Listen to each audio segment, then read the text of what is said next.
महाराजांची किमया एक खासियत अशी होती की असा प्रसंगच नाही तुमच्यावर गुजरलेला की ज्या गुजरलेल्या प्रश्नाचं उत्तर महाराजांच्या गात्यात मिळणार नाही, असं होणारच नाही. प्रसंग नसेल पण उत्तर असेल. विठ्ठल विठ्ठल.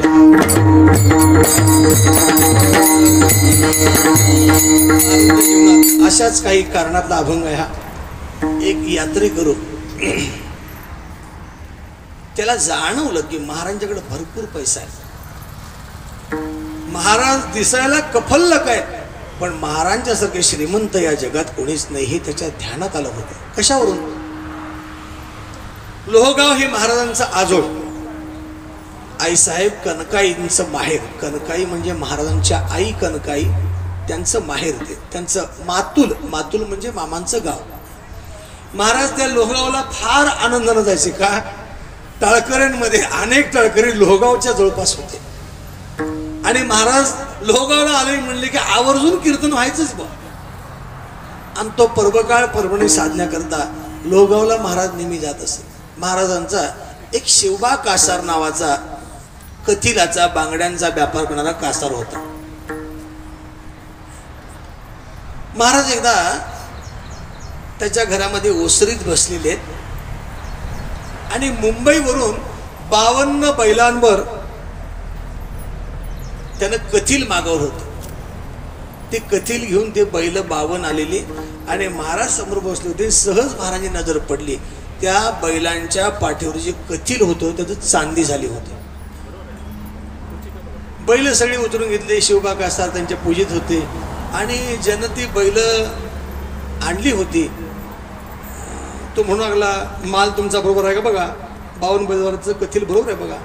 याने सगळं ते वरचं काही असेल ते वस्त्र उडून बघितलं, ती चांदी होती. बाबा याने हात जोडले, म्हणले ही चांदी आली म्हणले चुकून, मी कथिल मागवलं होतं. तो मनुष्य म्हणतोय मी हातानं भरताना कथिल होतं, कथिलच पाठवलंय, तुमच्या प्रारब्धाने ही चांदी झालेली. शिवबा कासार म्हणतायत चक्षुर्वयी सत्य, हा डोळ्यानं बघ म्हणले, तू कथिल पाहिलेस पण मला ती चांदी दिसती. पुन्हा ती 52 बैलावर चांदी पाठवून दिली. जो कुणी मालक होता त्याला पत्र पाठवलं, चुकून आपल्याकडून चांदी आलेली आहे, सबब मला कथिल हवंय, आपल्याकडून कथिल अपेक्षित आहे, हरिस्मरण. त्यानं ती चिठ्ठी वाचली मुंबईतल्या त्या व्यापारी माणसानं. त्यानं सांगितलं नाही हो, हा साक्षीला मनुष्य आहे, यानं कथिलच भरलं होतं आणि मी कथिलच पाठवून दिलंय, अशी शाही शिक्का मोहर, मी खोटं नाही बोलणार म्हणजे, तुमचं प्रारब्ध हे घ्या. परत ती बैल आली. महाराज बसले म्हणले महाराज काय करावं? आता नीट ऐका. ज्या द्रव्यावर आपलं स्वामित्व नाही त्या माणसानं कथिलाचेच पैसे घेतले, चांदीचे पैसे घेतले नाहीत. यांनी चांदी महाराजांच्या सांगण्यावर उतरून घेतली. महाराजांचा हुकूम, उतरून घे म्हणजे. महाराज हे आपलं नाही आहे, हे आपल्या घरात ठेवायचं कसं? काही काळजी करू नकोस. कृतयुगामध्ये मांसात प्राण होता. काय? मांसात प्राण होता. त्रेतायुगामध्ये रक्तात प्राण होता. द्वापार युगामध्ये हाडात प्राण होता आणि सांप्रत कलियुगामध्ये अन्नामध्ये प्राण आहे. अन्नदान कर म्हणले महाराज नुसतंच अन्नदान करायचं तसं नाही म्हणले. अन्नदानाचं सदावर्त ठेवायचं आणि रोज सूर्यास्तापासून सूर्योदयापर्यंत अन्न हे धान्य संपेपर्यंत कीर्तन करायचं.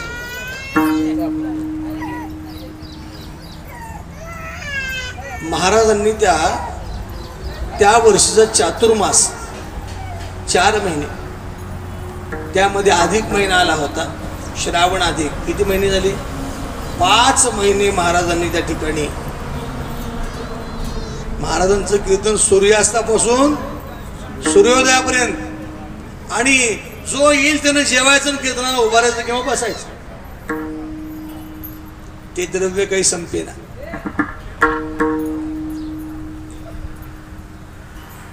हे एका चाणाक्ष माणसानं बघितलं होतं.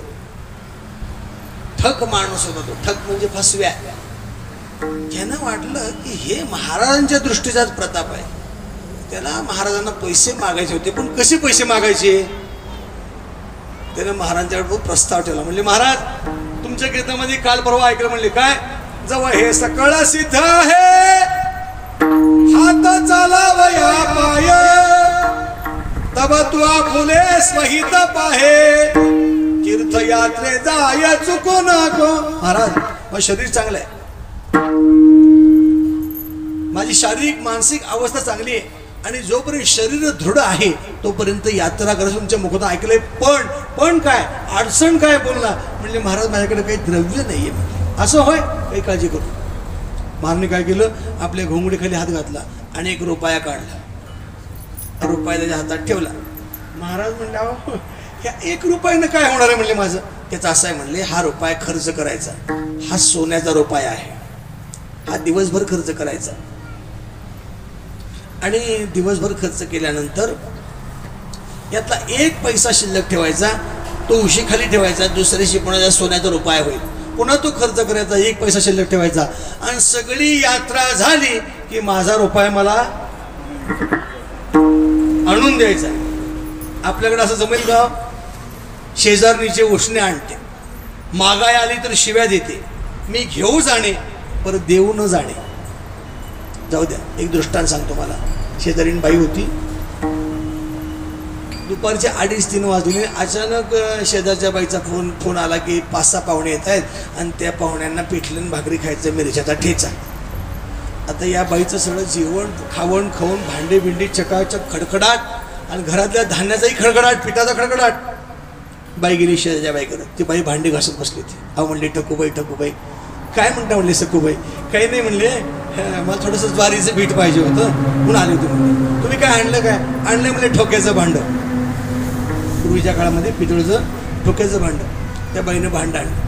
आता ती भांडी घासायला बसली बाई, उदाहरणाची बाई असं कर म्हणले, आमच्या स्वयंपाकाच्या ओट्यावर जा, 2 नंबर पलीकडून डावीकडून 3 नंबर डबा आहे, ज्वा पीठ असं लिहिलंय. म्हणजे काय?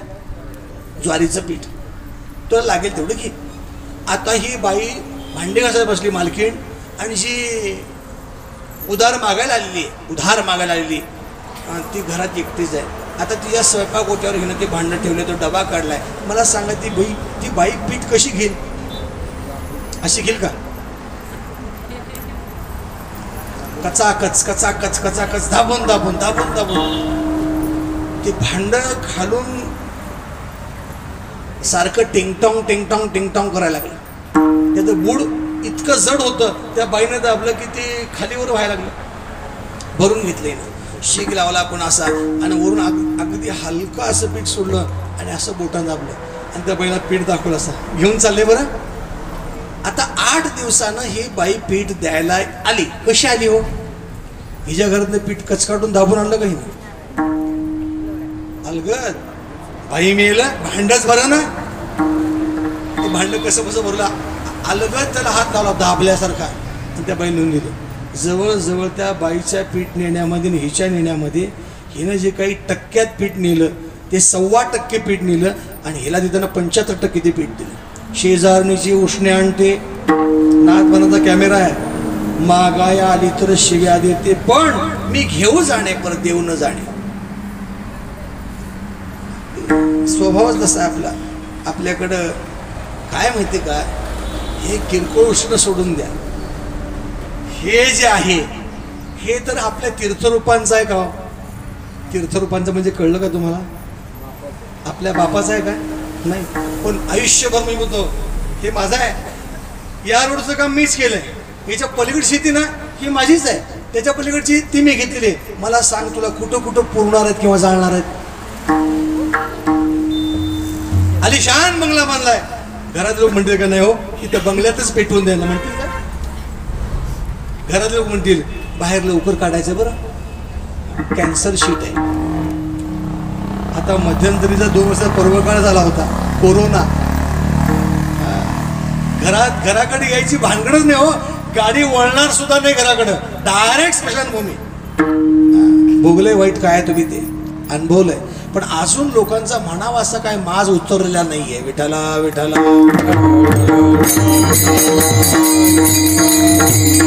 भगवंताची झलक होती ती माज उतरवण्याची. पण आपल्याला अजून कळलं नाही. तो कशा पद्धतीने काय माज उतरवीन हे सांगता येत नाही. आपलं गुमान राहा, त्याला अंकित राहा, फार वरचढपणा करू नका. विठ्ठला विठ्ठला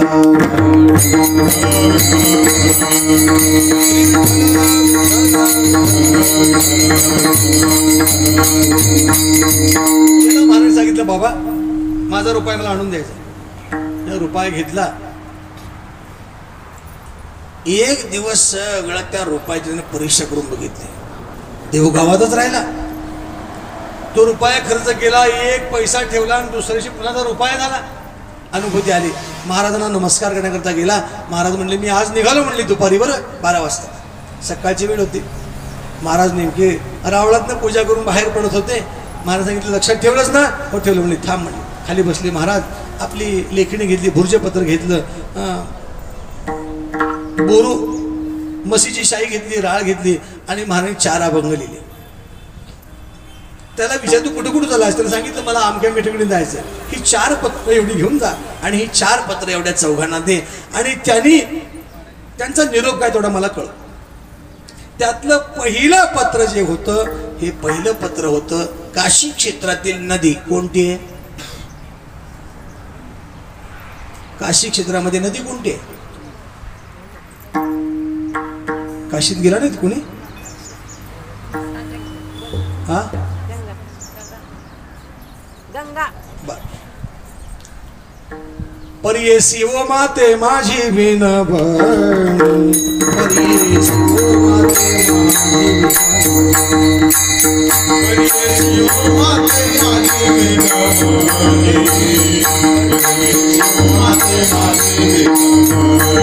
मस्तक चरणी मस्तक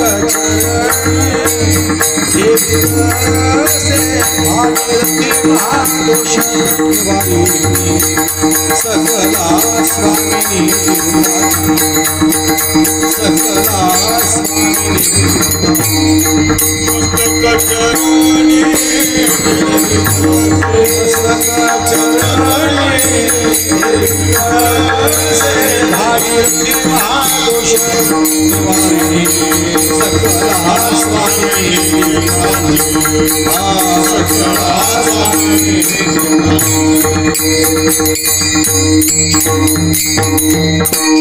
काशी क्षेत्रामध्ये गेल्यानंतर पहिल्यांदा स्नान नाहीये. मग कालभैरवाचे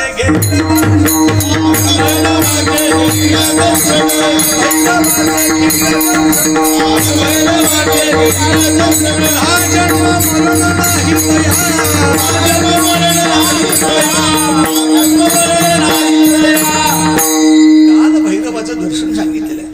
आणि त्या कालभैरव दर्शन घेतल्यानंतर भागीरथी नदीचं स्नान सांगितलेलं आहे. भागीरथी, मणिकर्णिका 3 नद्यांचा संगम आहे त्या ठिकाणी. हा जेव्हा कालभैरव दर्शन करून भागीरथी नदीच्या दिशेनं दशाश्वमेध घाटाच्या दिशेने निघाला तेव्हा तिकडून येणाऱ्या लोकांची चर्चा काय हो तुम्ही बघितलं का? म्हणले काय अहो प्रत्यक्ष भागीरथी माता असा हात वर करीत होती. कोणी मंगळसूत्र टाक, कोणी आहेवाण टाक, कोणी चोडे टाक, कोणी द्रव्य टाक, ज्याच्या हाती जे लागेल ते टाकत होते. पण कुणाचंही त्यानं स्वीकारलं नाही. कुणाचं काही पडल्यानंतर हात बाजूला करायचा किंवा हात त्या पाण्यात घाला, जलरूप व्हायचं त्याने. हे लोक सूर्योदयाच्या पूर्वी, ज्याला आपण अरुणोदय म्हणतो, त्या अरुणोदयापासून लोक पाहत होते. गच्च एखादा मेळा भरावा, एखादा कुंभकोळा मेळा भरावा, अशी सगळी गर्दी त्या घाटावर झालेली. ही गोष्ट येणाऱ्या प्रत्येकाची चर्चा ऐकीत ऐकीत तो भागीरथी घाटावर आलेला आहे. कोण? हा साधक यात्रेकरू. आणि तिथं तो हात बघितला, याच्या लक्षात आलं, अरे म्हणले महाराजांनी एक पत्र दिले, म्हणले 4 पत्र, त्यातलं एक पत्र हिला द्यायला दिलेले आपल्याला. त्यातला आशय असा, परियेसी ओ माते, हे आई ऐक, मला काही विनवणी करायची. मी तुझ्या चरणी मस्तक ठेवतो. महादोषांचं निवारण करणारी, सर्व तीर्थांची स्वामिनी असणारी मी तुझ्या पुढे नतमस्तक होतो. ऐक्य परत्रामध्ये तुझ्यासारखी उद्धार करणारी या जगामध्ये कोणी नाहीये. हे भागीरथी माते, तुझं स्वर्गातलं नाव मंदाकिनी आहे. बघा प्रमाण बरोबर सांगा मला. स्वर्गाचं नाव मंदाकिनी, पाताळातलं नाव भोगावती आणि मृत्यूलोकाचं नाव बोला प्रमाण. विठ्ठला विठ्ठला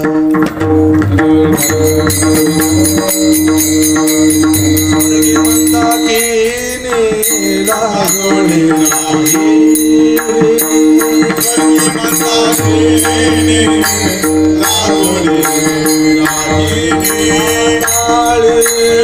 प्रवेश भोगा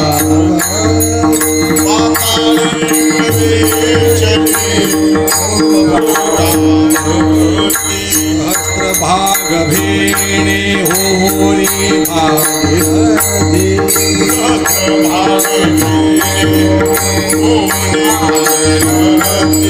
सहस्र भाग भेणे होरी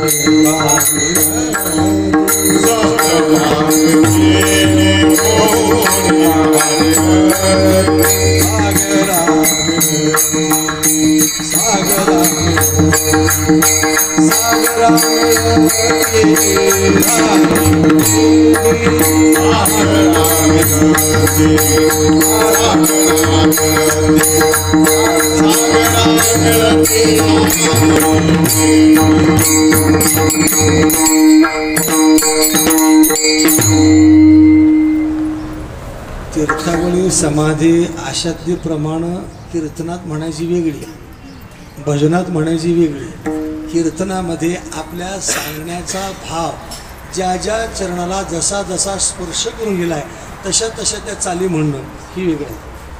हे कुठल्याही संस्थेत शिकवलं जात नाही. त्याच्याकरता घासावी लागते. महिन्याच्या वारकऱ्याची धोतरं धुतल्याशिवाय ही अक्कल येत नाही. त्याला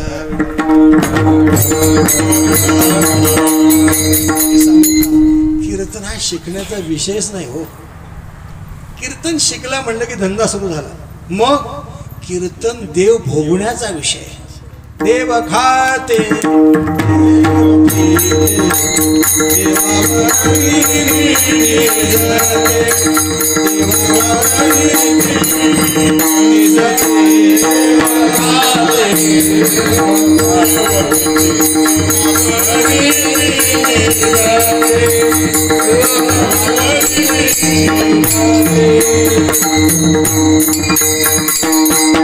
देव भोगणं म्हणतात. क्षुधा तृषा, भूक लागली देवच खाल्ला, तहान लागली देवच पिला, आणि विश्रांती करायची वाटली देवशय्या झाला.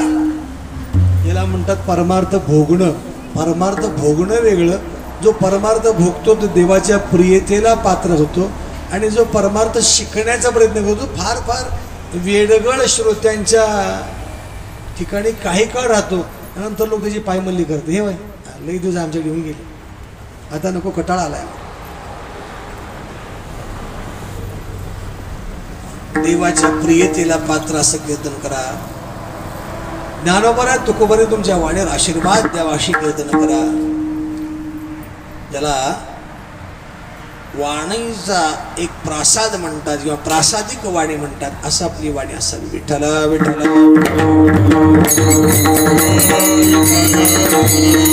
पत्राच्या आशयाचा शेवटचा भाग. तुका विष्णुदास संतांचे पोषणे वाघपुष्प तेणे पाठविले. हात जोडले आणि तो जो लिफाफा होता तो लिफाफा देण्याकरता घाटाच्या पायऱ्या उतरू लागला. याच्यापर्यंत असा वर उंच हात येऊ लागला. इतर लोकांना तो हात गंगामाईचा इकडे इकडे सारू लागला. त्याला वाटलं आपल्याकडे हात येतोय, आणि त्यानं ती लिफाफा महाराजांचं पत्र त्याची जी काही वळकुटी होती ती वळकुटी हातावर ठेवल्याबरोबर दोन्ही हात जोडले गेले. कुणाचे? गंगामाईचे. लांब गेली आणि याला स्वयंभू दर्शन दिलं. वास्तवात ती जलदेवता आहे. स्वयंभू प्रत्यक्ष दर्शन दिलं आणि गंगामाई अदृश्य झाली. हा विचारातच पडला, बापरे, माझे तुकाराम महाराज एवढे मोठे. आता नीट ऐका, माझे तुकाराम महाराज एवढे मोठे. तो आशय करता करता स्नान केलं त्यानं. स्नान करून काशी क्षेत्रामध्ये आता गेलेला आहे.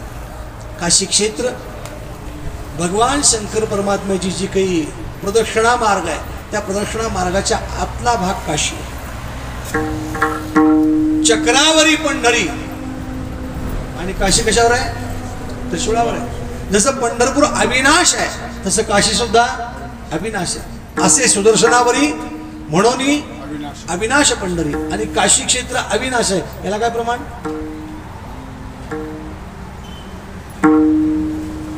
अविनाशासी पाहे नाश कैसा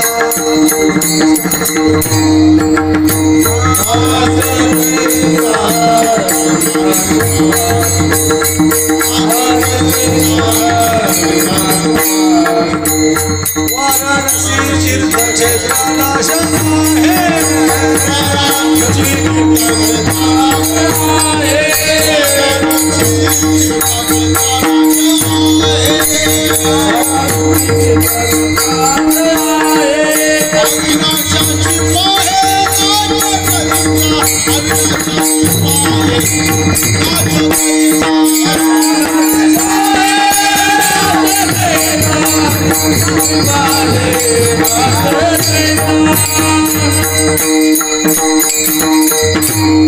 द्रुपदामध्ये भगवंताचं स्मरण होणार आहे असं द्रुपद असेल तर ते द्रुपद घ्यावं, अन्यथा तिथंच तोडावं.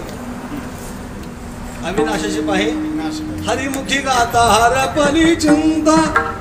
काशीची 5 नावं सांगतो. अविमुक्त क्षेत्र, आनंदवन, महास्मशान, वाराणसी आणि काशी अशी 5 नावं आहेत. कोणताही जीव त्या क्षेत्रामध्ये गेल्यानंतर जर त्याचा प्राण गेला तर तो मुक्त होतो, म्हणून अविमुक्त क्षेत्र. अविमुक्त का होतो? जरा क्लिष्ट उभी आहे. मृत्यू कुणाचा कुठंही काही सांगता येत नाही बा. या पुसिसावळीमध्ये आपण ज्या घरात थांबतो त्या मुळे मावशींच्या घरामध्ये त्या माऊलीने सांगितलं 70-72 वय त्या माऊलीचं. पोरानं नळ सोडला, दाराला हातून बाथरूमला कडी घातलेली आहे आणि पोरग खाली बसताना जी घट्ट बादली धरली ती बादली धरली, पारणी सुटलेलं आहे आणि त्यात त्या पोरा अटॅक आला. प्राण गेल्यानंतर हे सगळं सुटलं पाहिजे, पण हात इतका घट्ट धरला होता की तो हात धरून काढावा लागला, दार फोडावं लागलं.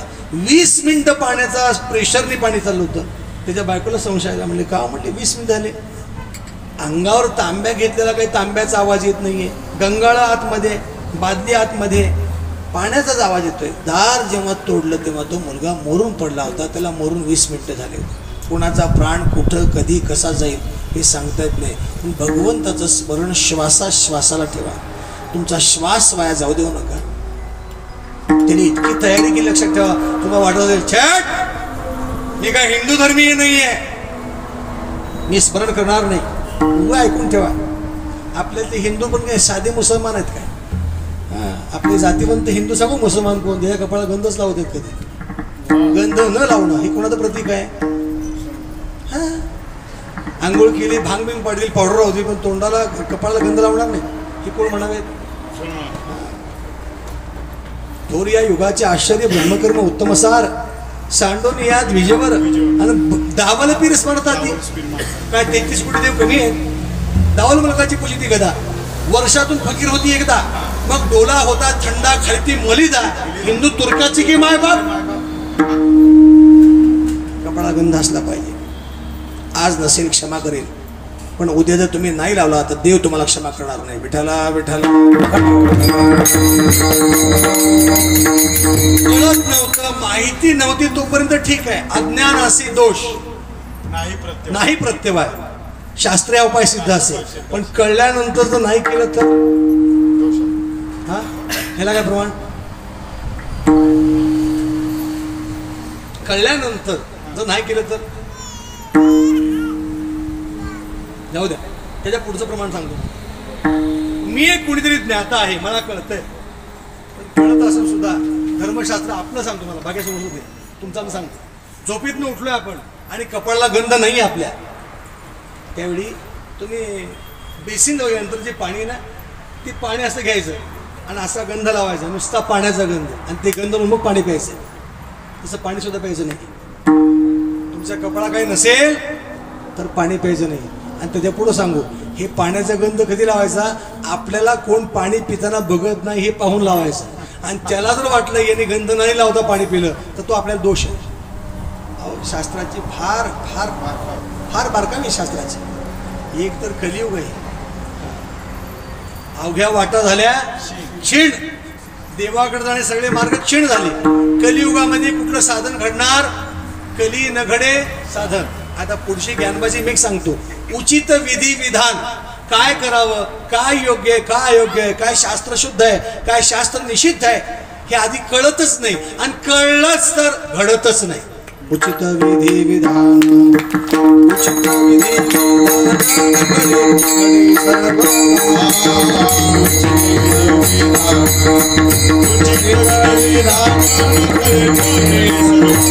वाटा झाल्या क्षण कली नगरे साधन. वाटा झाल्या क्षण कली नगरे वाटा झाल्या क्षण कली नगरे साधन.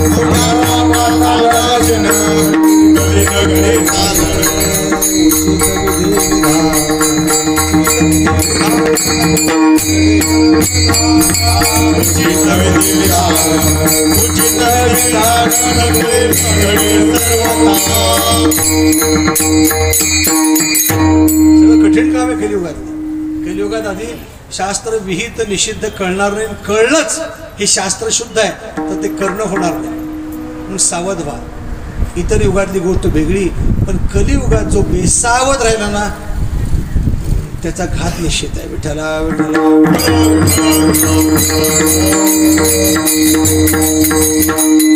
वाराणसी क्षेत्राला नाश नाही. वाराणसी तीर्थक्षेत्रा नाश आहे हे प्रश्नार्थक आहे बरं का. हरिपाठात लिहित असता सुद्धा वाराणसी तीर्थक्षेत्र नाश आहे प्रश्नार्थक आहे. उत्तर नाही हो. अविनाशाची पाहि नाश कैसा. चला, पांडुरंग अविनाश, त्याचं क्षेत्र अविनाश, महादेव अविनाश, त्याचं क्षेत्र अविनाश. मग का हो, त्याची चिंतन करणारे तुम्ही आम्ही, तुम्ही आम्ही कशा आहोत? हा, तुम्ही आम्ही अविनाशच आहोत हो. मग मरतो का? आपल्या कर्मानं मरतो. विठ्ठला विठ्ठला. काही न जाणायला पाहिजे. काही निर्णून आण एक विठ्ठलाची जाण. आणि काही बाबतीत तुका म्हणे हातो स्वय पुढं हा वर्म न जाणणारा तो मूर्ख. विठ्ठला विठ्ठला.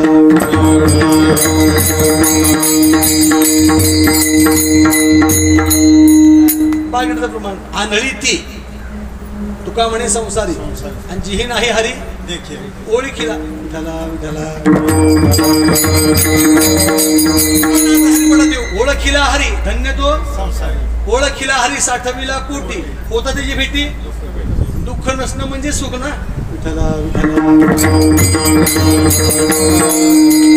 चला, त्या पांडुरंगाचं आपण सेवा करतो, चिंतन करणं आपला नाश नाही.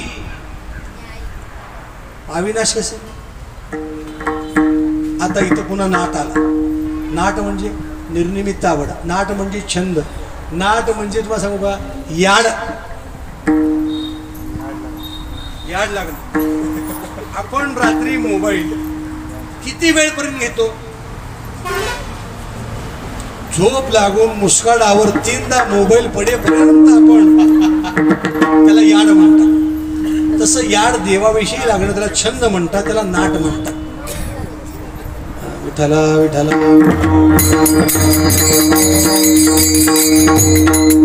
त्याला आमच्या वैदिक भाषेमध्ये त्याला पिस म्हणतात. पिस म्हणजे वेळ. आणि तसं पिस वेळ जर आपल्याला लागलं भगवंताच्या नामचिंतनाचं, त्याचं स्वरूप पाहण्याचं, त्याच्या क्षेत्रात जायचं, त्याच्या तीर्थात स्नान करण्याचं, ते वेळ लागलं की आपण अविनाशीच आहोत. फक्त आपल्याला वेळ लागलं पाहिजे. लावी मना पिसे गोविंदा.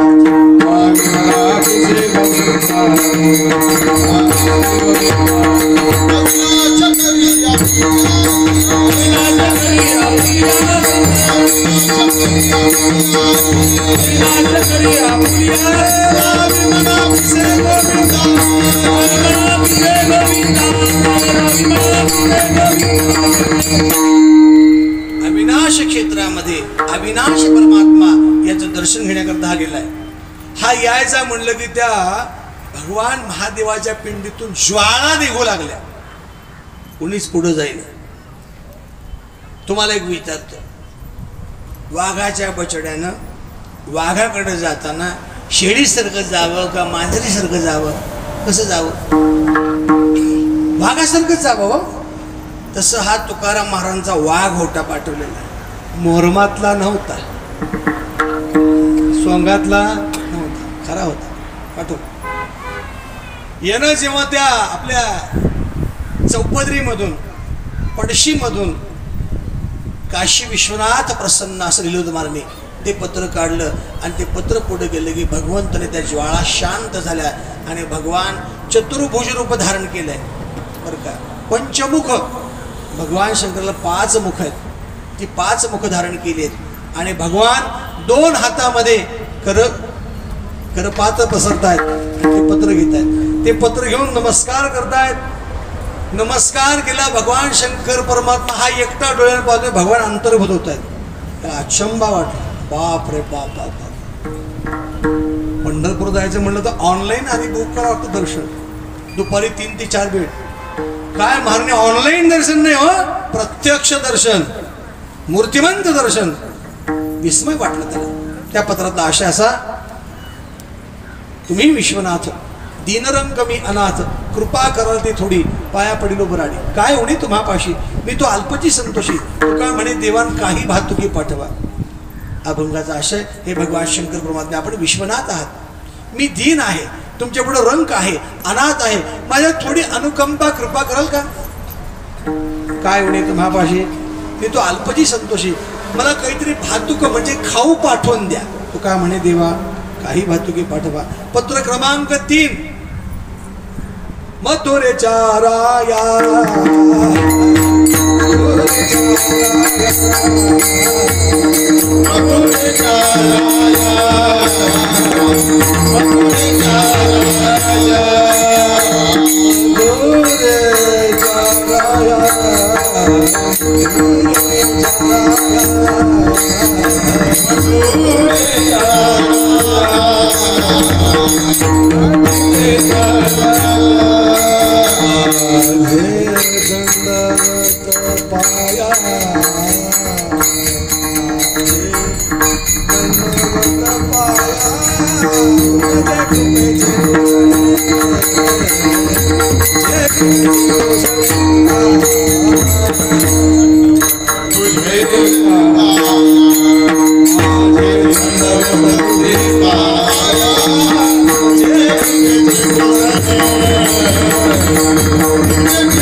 अभंगाचा पूर्वार्ध आणि संपूर्ण अभंग.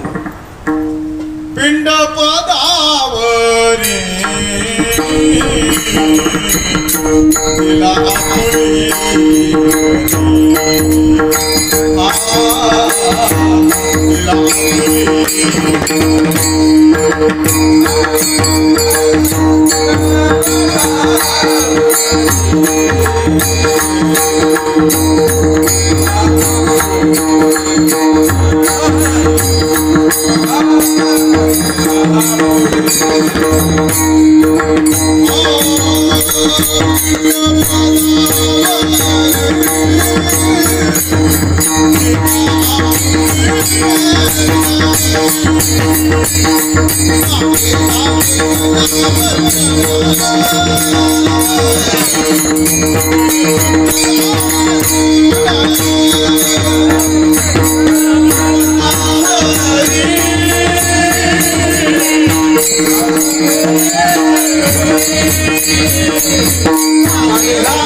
भानुदास एकनाथ भानुदास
पदावरी दिला पुली करी माझी झाली गया वर्जन पितले पितरांची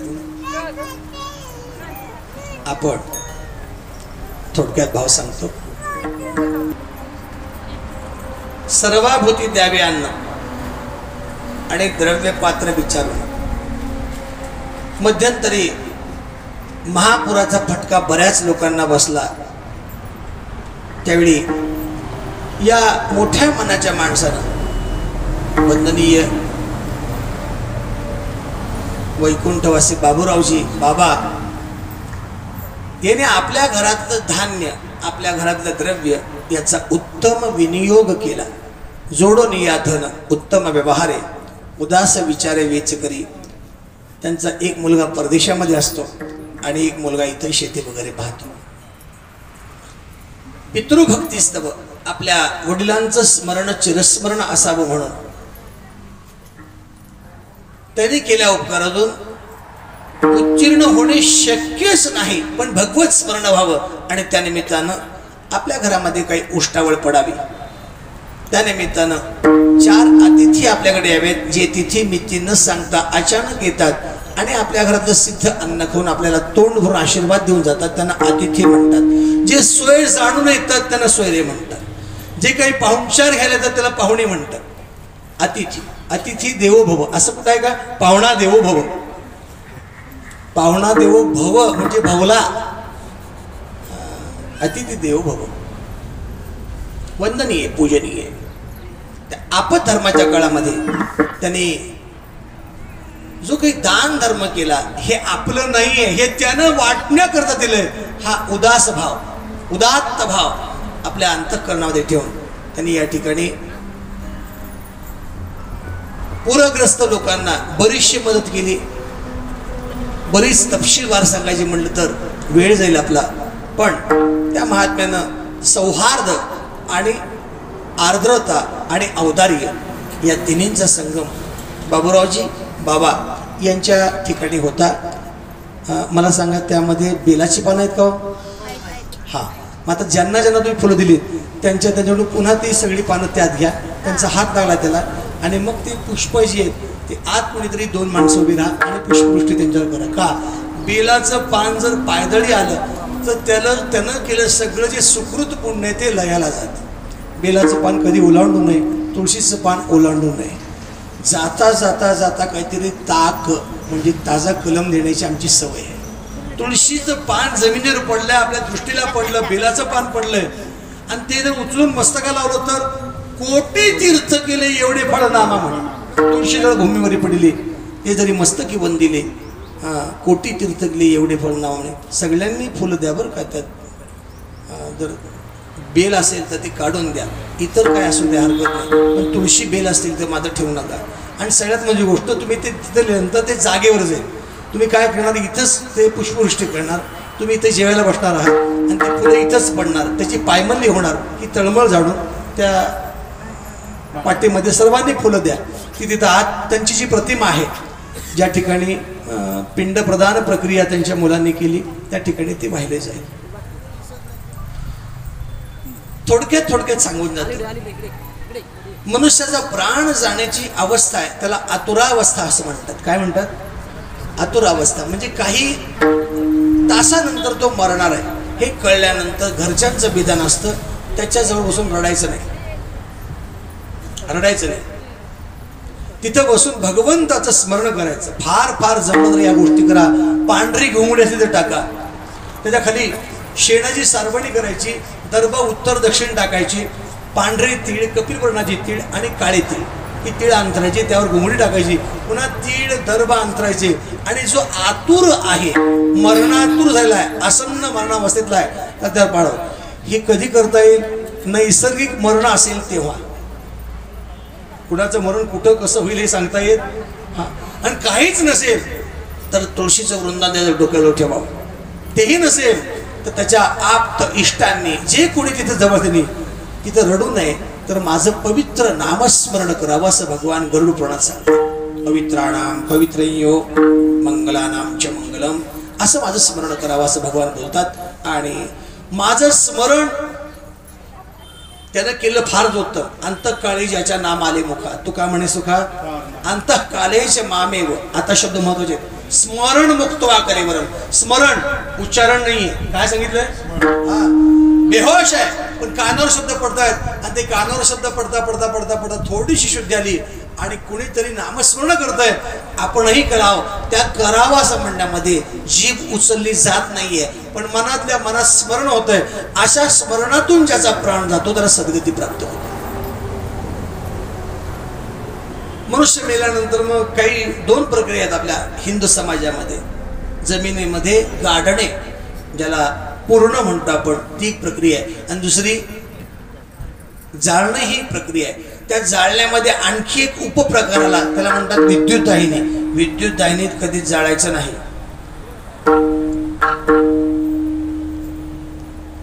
देहदान करण्याबद्दल माझं दुमत अजिबात नाही, पण शास्त्राचा आधार घेऊन बोलतोय तुम्हाला. तुमच्या जर देहाचं विडंबन झालं, त्याची विटंबना झाली, तर तुम्हाला अक्षम्य पाप आहे. देह त्यानं दिलाय, तो देह त्याला द्यायचा आहे, आणि त्यावेळी तो स्वीकारणारा अग्निनारायण आहे, डॉक्टर नाही, प्रयोगशाळा नाही. तुमच्यावर जिवंतपणे बरेच प्रयोग केले आणि मेल्यानंतर प्रयोग करायचे असतील तर जरूर देहदान करा. विठ्ठला विठ्ठला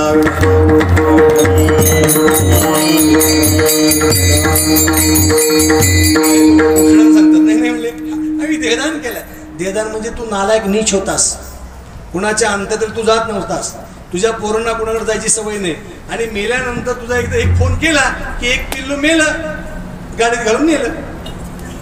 त्या देहाचं विडंबन आणि विटंबना होऊ नये, मला एवढं प्रामुख्याने सांगायचं आहे. बाकी देहदान करण्याची इच्छा ही ज्याच्या त्याच्या अंतःकरणावर आहे, पण अग्निमुखात देणं हे जास्त श्रेष्ठ आहे.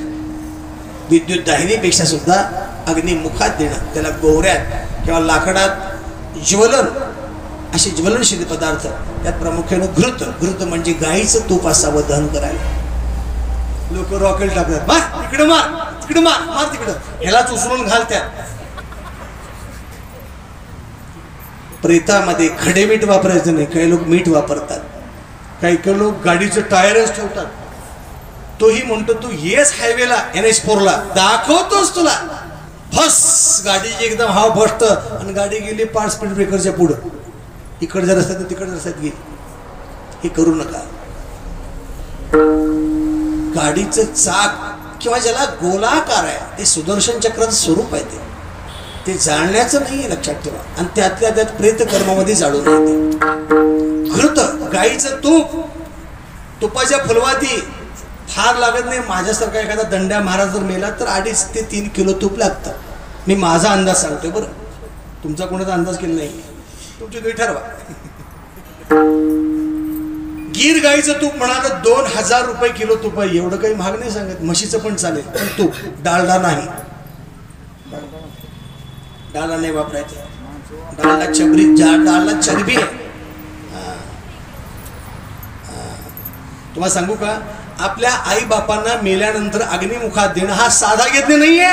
अग्निष्टोम यज्ञाचं पुण्य आहे. 1000 अश्वमेध केल्यानंतर जे पुण्य लागतं ते पुण्य आपल्या मायबापाचा अग्निसंस्कार देणं लागतं. मला सांगा, त्यानं तुमच्या नावानं सगळं केलं हो. 7 बारा उतारा तुमच्या नावानं जेवण पण केलं, स्थावर जंगम इष्टे शेती बाडी सगळं तुम्हाला दिले, आणि तुम्ही त्याला 3 किलो तूप देऊ शकत नाही. हे तुमच्या जिंदगीवर हागला कावळा. रॉकेलमध्ये घालू नका. झाले ते सर्वथा नवे पयान्नथा पुढती या सांगा. आता काय नाही, जेवढे ऐकायला आले लोक तेवढ्यांनी फक्त मज्जाव तरी करा. रॉकेलमध्ये घालू नका एवढं म्हणला तरी भरपूर झालं. घालणाऱ्याला मग देव कशा घाल ठरवत होतो, लक्षात ठेवा. अग्निष्टोम यज्ञ येतो जो आपल्या आईला किंवा वडिलांना घरातून प्रेत म्हणून अंत्ययात्रेमध्ये उचलून नेतो, तो मुलगा प्रत्येक पावलाला अश्वमेध यज्ञाचं पुण्य पावतो. आता त्या मुलानं केलेलं पिंड प्रक्रिया थोडक्यात सांगतो. पिंड जवळजवळ 12 48 पिंड आहे. किती? 12 48 पिंड आहे.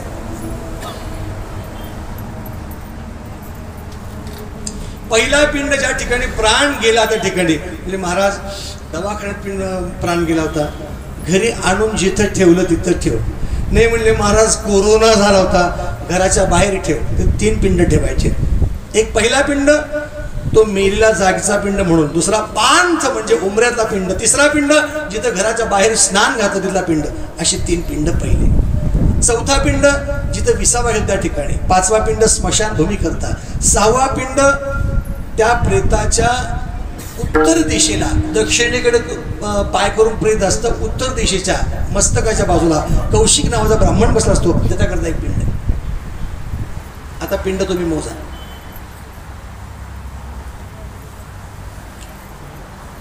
यमदूत, यमराज, यमाचे गुप्तचर, शेषंबर, कुटुंबर असे यमाचे यमदूत आहेत. त्यांच्याकरता काही पिंड आहेत.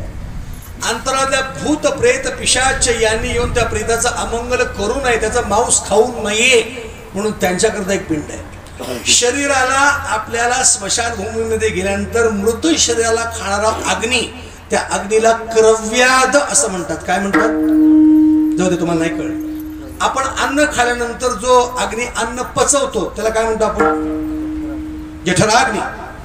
संस्कृत काय म्हणतात? अहं वैश्वानरो भूत्वा प्राणिनाम देहमाश्रिता, त्याला वैश्वानर म्हणतात. तळ पायाची आग मस्तकाला जाणं हा अग्नी कोणता? क्रोधाग्नी. समुद्राच्या पोटामध्ये विश्वाचा विध्वंस करणारा अग्नी वडवानळा अग्नी. तसा प्रेताला खाणारा क्रव्याद अग्नी, त्याच्याकरता एक पिंड आहे. चितेवर एक पिंड ठेवला आहे. त्या प्रेताच्या मस्तकावर 1, छातीवर 3 आणि पोटावर 1 असे 5 पिंड त्या प्रेता करतायत. पंचक त्रिपाद असेल तर ही पिंड पुन्हा वेगळे. हे सगळे पहिल्या दिवशीचे 16 पिंड होतात. काही मलिन पिंड धरून जवळजवळ 26, 28, 30, 32 सुद्धा होतात. इथून पुढं 10 दिवसाचे 10, प्रत्येक महिन्याचा एक, ऊन षाण्मासिक एक, उत्तरायणाचं एक, दक्षिणायनाचं एक, असे सगळे वर्षभराचे पिंड, दर्श, अमावस्या, पितृपक्षातला, अक्षय तृतीयेचा, युगाब्ध, युगाब्ध म्हणजे कृतत्रेता द्वापार कली 4 युगाचा अंत, त्या अंताची तिथी आणि 4 युगाच्या सुरुवातची तिथी, असे 8 पिंड ते, असे मिळून एकंदरीत 48 श्राद्ध होतात आणि त्या 48 श्राद्धानंतर त्याला पितरांच्या पंक्तीत बसता येतं. महाराज म्हणतात ही श्राद्ध मी स्वतः केली. पिंडपदावरी दिला फुली करी माझे झाले गयावर जन, फिटले पितरांचे ऋण केले कर्मांतर. आता यातलं मुख्यत्वेनं प्रेताला अग्नी दिल्यानंतर अग्नीच्या ज्वाळा बदलल्या जातात. किंवा अग्नी लागता अंगासी घाबरला ऋषिकेशी, धनाबाईंचं प्रमाण आहे. अग्नी लागला की अग्नीच्या त्या ज्वाळा बदलल्या जातात. अग्नीचा स्पर्श झाल्यानंतर मग त्या प्रश्न सांगितल्या. त्या प्रदक्षिणा स्त्री असेल तर 3.5 आहे, पुरुष असेल तर 3 आहे. ते म्हणत आमच्या भागात असं काही नाही, तुझा भाग सांगू नको, पुराण शास्त्र काय सांगते बघ. आमच्या गावात अशी पद्धत नाही, तुझं गाव सांगू नको, शास्त्र काय सांगते बघ. शास्त्रात रूढीर बली असेल, शास्त्र बलवान नाहीये, रूढ बलवान आहे. आणि त्यामध्ये जो कोणी तो विरुद्ध, विक्षिप्त आणि अशास्त्रीय विधी करण्याला समोरच्याला भाग पाडेल, त्याला त्या प्रेताचं सगळं दुःख भोगावं लागतं. प्रेत आपल्याला काही कळत असं शांत उभे राहा, शांतपणा करू नका. काही विद्वान लोक असतात, अरे असं नाही, अशी सुतळी खालनं घे, वर्ण बांध. मला वाटतं यालाच बांधून पहिल्यांदा न्यावं प्रात्यक्षिक. इतके विद्वान लोक येतात त्या पहिल्या दिवशी, तिसऱ्या दिवशी, 10व्या दिवशी त्या ब्राह्मणाचं डोकं खातात. हे करू नका. त्यात तुमचं नैपुण्य असेल तर बोला, नसेल तर बोलू नका, लक्षात ठेवा. चला, एखादी स्त्री मेली असेल तर त्या स्त्रीची विधी करणारा मुलगा आहे, तो मुलगा त्या स्त्रीच्या मस्तकाकडे बसवावा. म्हणून मस्तकापासून मस्तकापर्यंत 3 आणि मस्तकापासून अर्धी उलटी अशा प्रदक्षिणा आहेत. त्या इकडून अशा नाही आहेत. आपला डावा हात फिरला पाहिजे प्रदक्षिणा करताना, ते अपसव्य प्रदक्षिणा 3.5 प्रदक्षिणा स्त्रियां करतात. आणि पुरुषांचा विधी असेल तर त्या प्रेताच्या पुरुषाच्या चरणाजवळ त्याचं ते शिंकाळी धरून बसवायचं. त्याला बसवायचं म्हणजे त्यावेळी त्यानं बूट टेकून बसायचं नाहीये, दोन्ही गुडघे उभे करून दोन्ही गुडघ्यावर असा हात ठेवून बसायचं. हे तेव्हाच बसायचं कधी स्मशानात गेल्यानंतर, विनाकारण गुडघ्यावर हाताची घडून बसायचं नाही. हा, लांबून एखादा मुलगा यायचा आणि त्या मुलाला येताना रस्त्यामध्ये विघ्न येऊ नये म्हणून प्रेत कर्म करणाऱ्या मुख्य माणसानं घराच्या बाहेर असं बसायचं. म्हणजे तो मनुष्य लवकर निर्विवाद, कुठलंही संकट नाही तो येऊ शकतो, पण एरवी चांगल्या अवस्थेमध्ये असं बसायचं नाहीये. म्हणजे आमच्या शास्त्रानं बैठक सुद्धा कशी करावी याचं सूत्र शास्त्र सांगितलेलं आहे. चला,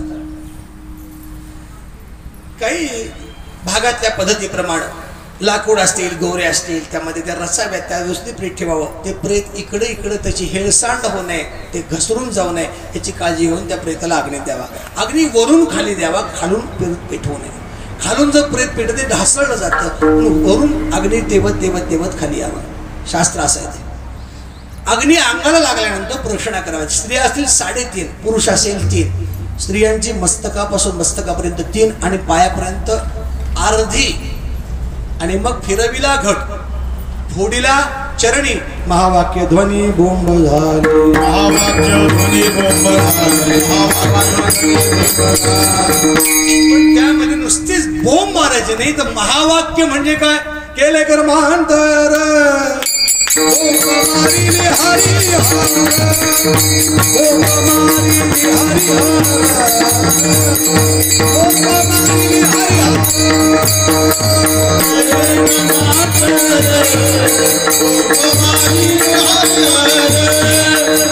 बोंब मारिले हरी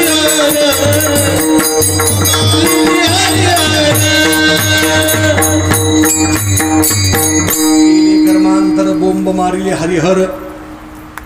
हरिहरांचं स्मरण करून ती बोंब मारली. म्हणजे ओ बो बो बो बो बो बो बो हरिर हरायन महा, पुन्हा बोंब मारायची, पुन्हा हरिर हरायन महा, पुन्हा बोंब मारायची, पुन्हा हरिर हरायन महा.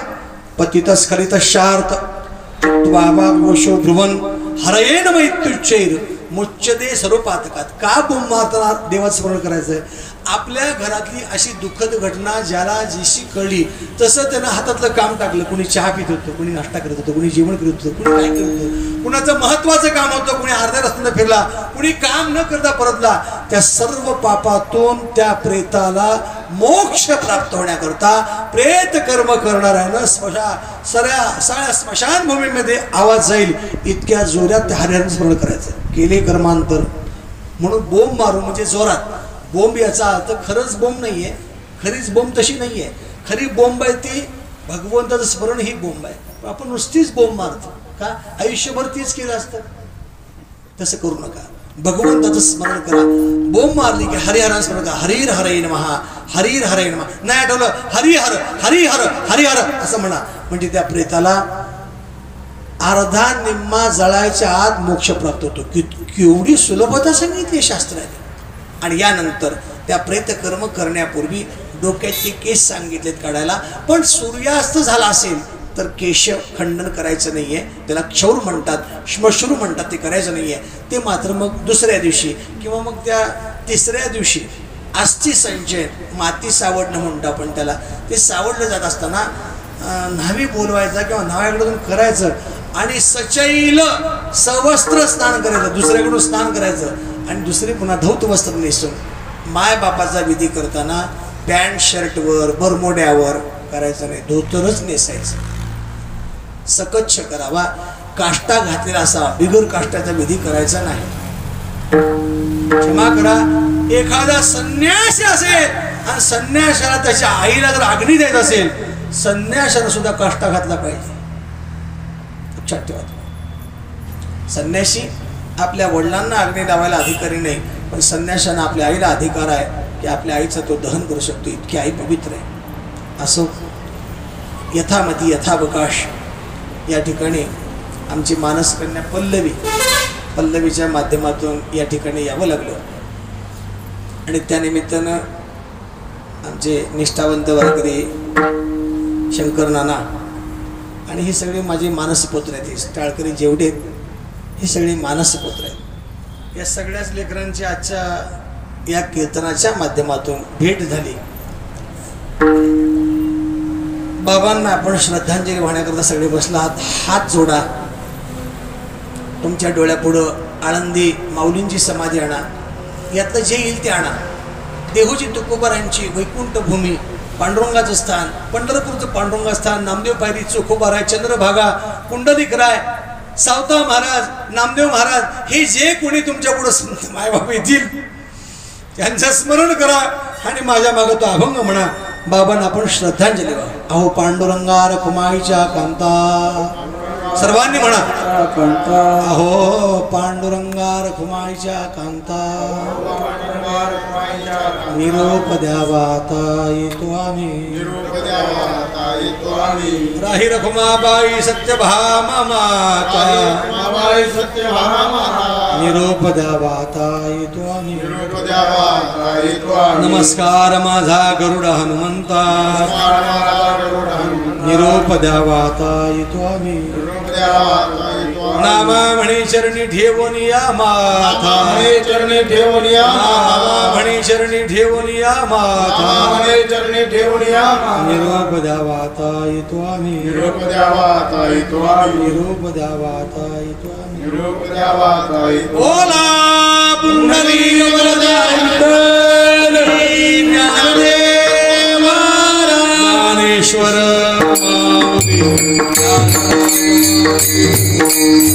ज्ञानेश्वर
बोला तुका म्हणे माझे तुका म्हणे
माझे झाले गयावर जन माझे झाले गयावर जन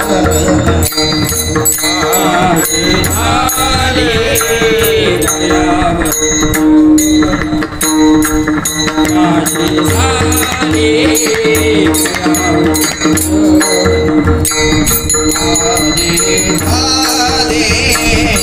गयावर माझे झाले गयावर माझे झाले गयावर जन माझे झाले गयावर जन विठ्ठले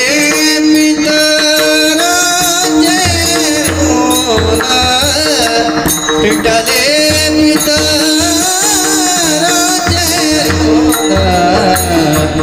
माझे झाले गयावर माझे झाले गयावर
Hey!